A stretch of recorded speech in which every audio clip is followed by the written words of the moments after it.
élu Jean-Pierre.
En cette année 2016,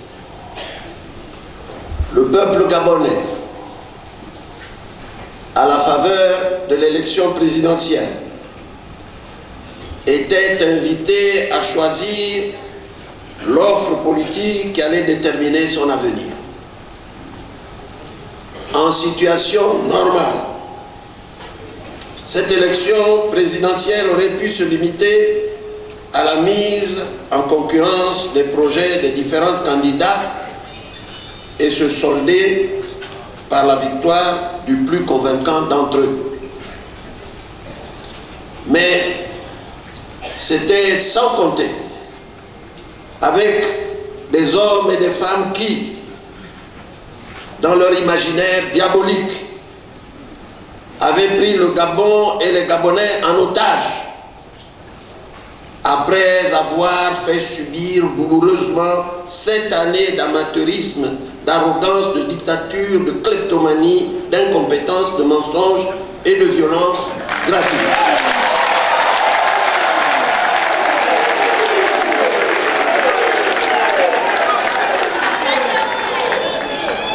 Dès lors, le Gabon a inexorablement basculé dans l'inconnu et dans l'incertitude.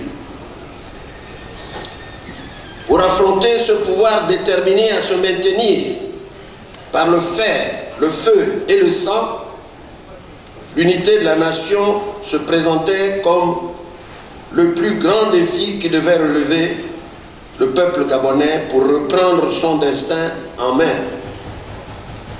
Cette unité de la nation avait une exigence en forme de préalable. L'unité de l'opposition dans la diversité.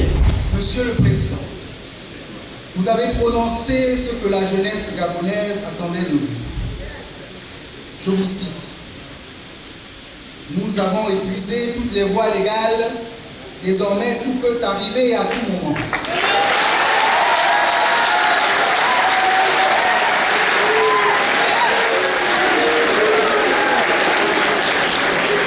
Je voudrais solennellement, Monsieur le Président, vous réaffirmer le soutien indéfectible des jeunes unis de l'opposition pour la résistance dans cette lutte quotidienne de liberté.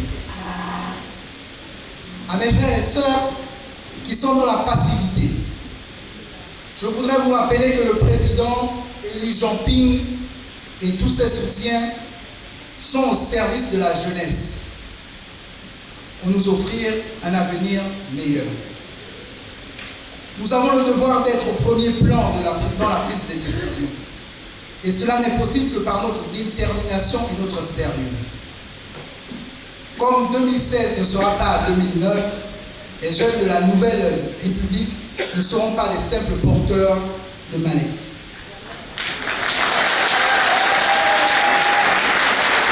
Prenons nos responsabilités devant les enjeux qui sont les nôtres pour sortir notre pays de près de 50 ans de règne sans partage d'une famille. Je voudrais vous appeler à vous unir au-delà de vos sensibilités politiques pour que très rapidement nous conduisons le président Jean Ping au palais du bord de mer.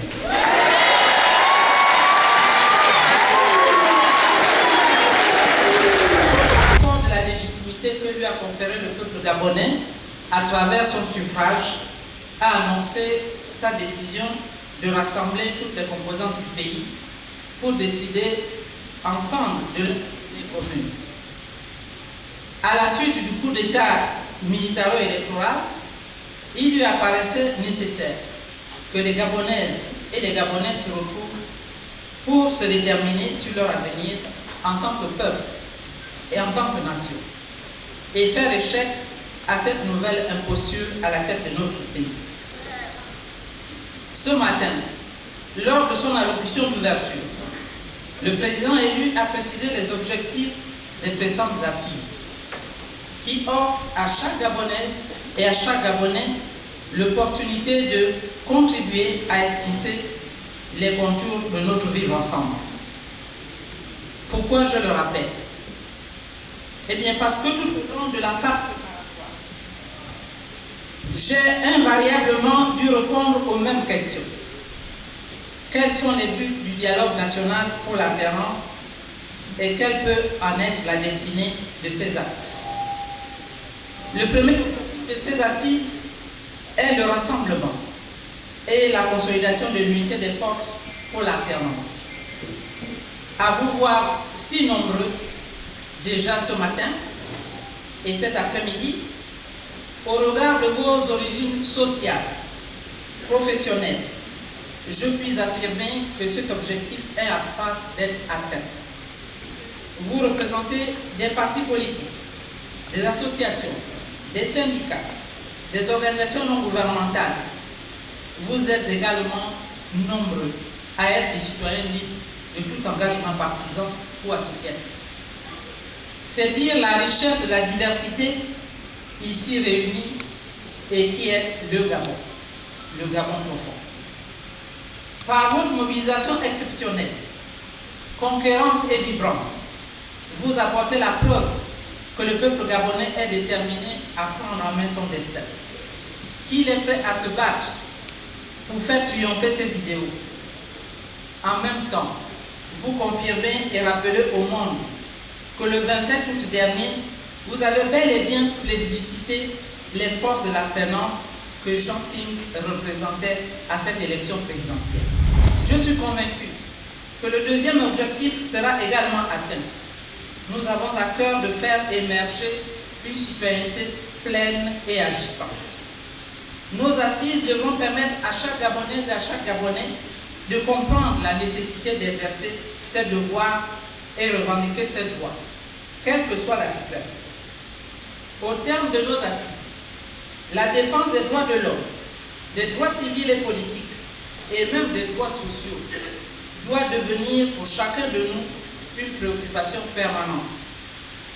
Pour le bien de la collectivité et de nos semblables, chacun de nous doit intégrer la nécessité d'accomplir ses devoirs. En ces lieux, nous allons réfléchir aux moyens de protéger la citoyenneté civile, la citoyenneté politique et la citoyenneté sociale. À travers cette réflexion, il sera question de penser nos contributions individuelles à la lutte pour l'établissement d'une démocratie dans notre pays. Nous ne le ferons pas contre quelqu'un ou pour quelqu'un. Nous le ferons pour nous-mêmes, pour nos enfants, nos petits-enfants et pour notre pays. Enfin, objet de tant de commentaires, le troisième objectif de nos assises est de poser les bases d'une gouvernance moderne, tout en nous accordant sur une vision commune.